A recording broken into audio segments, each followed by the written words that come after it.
Club licensing প্রক্রিয়ায় ব্যর্থ Mohun Bagan Mohammedan sporting. শর্ত সাপেক্ষে ক্লাব লাইসেন্সিং প্রক্রিয়ায় উত্তীর্ণ হলো ইস্টবেঙ্গল সহ আরও বেশ কিছু ক্লাব।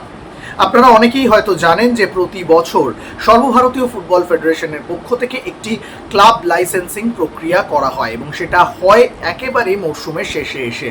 31শে মে মরশুম শেষ হচ্ছে সরকারিভাবে, আর সেই কারণেই ক্লাব লাইসেন্সিং প্রক্রিয়ার জন্য যাবতীয় নথি জমা দিতে হয়েছিল ভারতীয় ফুটবলের সঙ্গে যুক্ত প্রতিটি ক্লাবকে। কিন্তু নথিপত্র এবং সমস্ত কাগজপত্র সঠিক না থাকায় মোহনবাগান মোহামেডান স্পোর্টিং সহ আরও 5টি প্রথম সারির ক্লাব, অর্থাৎ মোট 7টি ক্লাব তারা ক্লাব লাইসেন্সিং প্রক্রিয়ায় ব্যর্থ হয়েছে, অর্থাৎ তারা উত্তীর্ণ হতে পারেনি।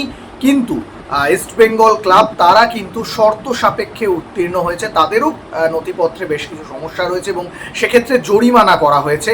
যদিও জরিমানা করা হলেও ইস্টবেঙ্গল ক্লাব তারা এই শর্ত সাপেক্ষে উত্তীর্ণ হয়েছে এবং ইস্টবেঙ্গল ক্লাব ছাড়াও আরও বেশ কিছু ক্লাব তারা কিন্তু ক্লাব লাইসেন্সিং প্রক্রিয়ায় উত্তীর্ণ হয়ে গিয়েছে। তবে যে সমস্ত ক্লাব তারা ক্লাব লাইসেন্সিং প্রক্রিয়ায় প্রথম পদক্ষেপে উত্তীর্ণ হতে পারেনি, তাদের কাছে কিন্তু দ্বিতীয়বার আবেদন করার একটা সুযোগ থাকছে এবং তারা অবশ্যই আবার নতুন করে সমস্ত নথিপত্র জমা দিতে পারবে। তাই মোহনবাগান বা মোহামেডান স্পোর্টিংয়ের মতো দলের চিন্তার কোনো কারণ নেই।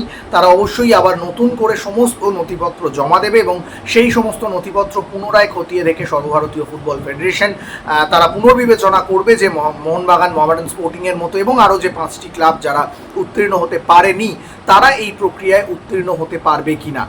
এখন দেখার যে মোহনবাগানের মতো প্রথম সারির ক্লাব যারা ইতিমধ্যেই আইএসএল চ্যাম্পিয়ন হওয়ার দৌড়ে রয়েছে, আগামীকাল নির্ণায়ক ম্যাচ এবং তারা গতবারের ডাবল চ্যাম্পিয়ন, এমন একটা ক্লাব তারা যদি কোনো জায়গায় ভুল ত্রুটি করে ফেলে থাকে সেই জায়গায় তারা অবশ্যই সংশোধন করে পুনরায় ক্লাব লাইসেন্সিং প্রক্রিয়ার জন্য আবেদন করবে এবং সর্বভারতীয় ফুটবল ফেডারেশন তা গ্রহণ করলে ক্লাব লাইসেন্সিং প্রক্রিয়ায় দ্বিতীয় পদক্ষেপে উত্তীর্ণ হতেই পারে মোহনবাগান বা মোহামেডান স্পোর্টিংয়ের মতো ক্লাব।